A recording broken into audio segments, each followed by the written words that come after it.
Good afternoon, and this is my presentation for the language and identity assessment, and it is done on Diane de Prima.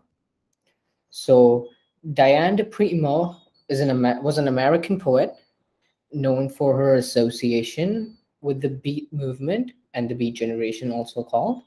And she was also not just a poet, but also an artist, a prose writer, and a teacher. In terms of her cultural context and her ancestral roots, she is a second generation American of Italian descent. And from a very young age, Diane was very fond of writing poems and was really into language and literature.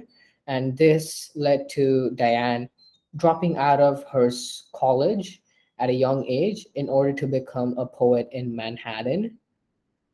And just a small brief on what exactly the Beat generation or the Beat movement was.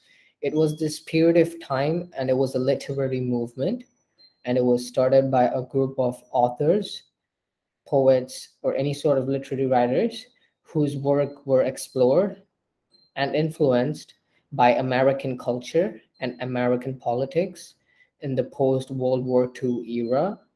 And Diane was also a part of that movement. So in this slide, I'll be talking about the purpose of this very presentation.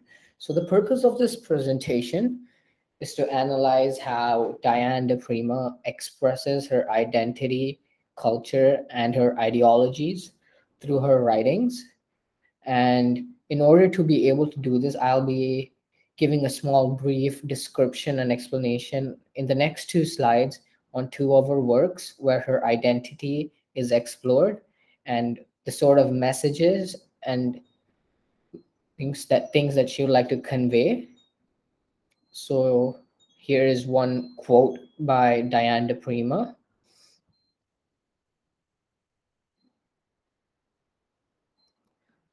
Moving on. So this will be the first part of the slide that I would like to present. This song and poem is called Song for Baby O Unborn. This poem is related to Diane de Prima and how she is talking to her so-called unborn baby.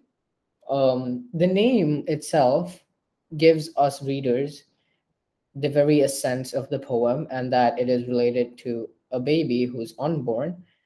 So, what this poem captures is that how her motherly instincts are there, and this also the first stanza of the poem actually talks about how her occupation of being a poet is something that is not very common, and that is explained in the line not quite what one would choose. And this shows how she's talking to her so-called unborn baby about how she's a poet and it's not something that a kid would want.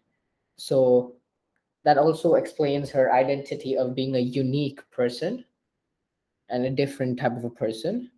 She also explores concerns of the world and how the world may not be a very beautiful place in certain instances, and that there are also grim things that are happening in and around.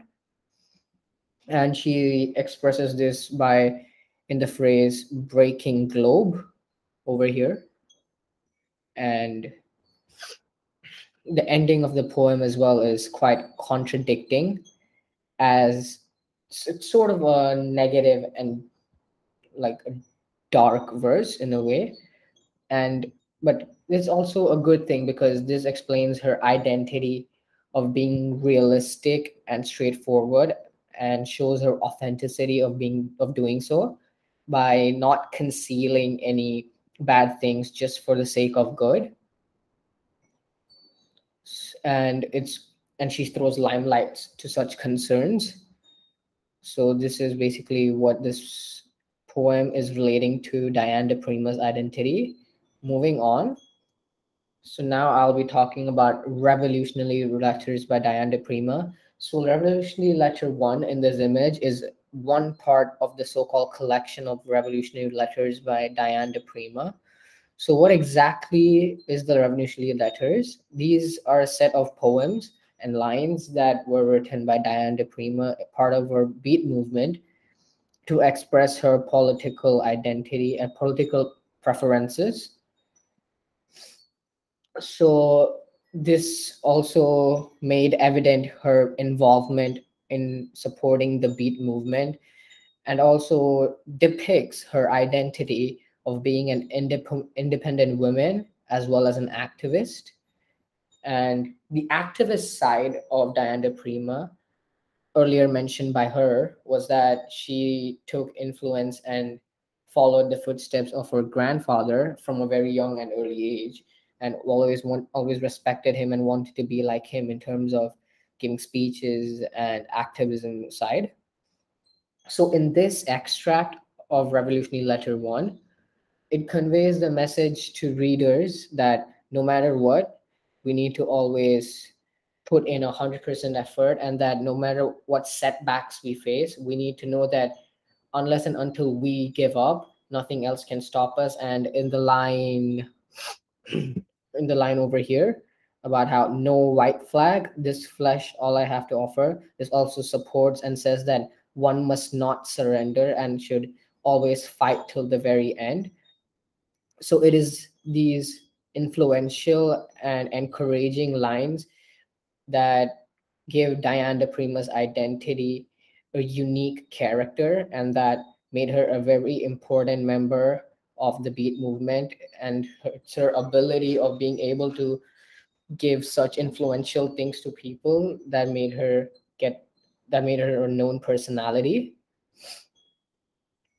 So, in order to conclude this presentation, I would like to restate my findings and thesis. So, why exactly was it important to explain about her identity? I'd say that it's important because Diane de Prima's identity helps us to be able to correlate and understand her works of poems or any of her writings, because her identity holds a big major part into what she's writing, as she's explaining something that is closely related to her, as we saw in Revolutionary Letters, which was her political side, whereas in the song for Baby or Unborn, it was related to her wanting to be a mother, but yet showing the grim parts of this so-called beautiful world. And also this will also help us to apprehend as to why her poems were written in the first place, and also what messages she is trying to convey to the readers. And this will also further help us into understanding of how Diane de Prima uses language to define her idiolect, which is her language that is pertaining to her identity or her individual. And this also expresses her separately from the crowd and what makes her different compared to others, and which also gives us a clear idea as to what exactly an affirmative idea of what her identity is, and that is the main idea of this presentation. Thank you.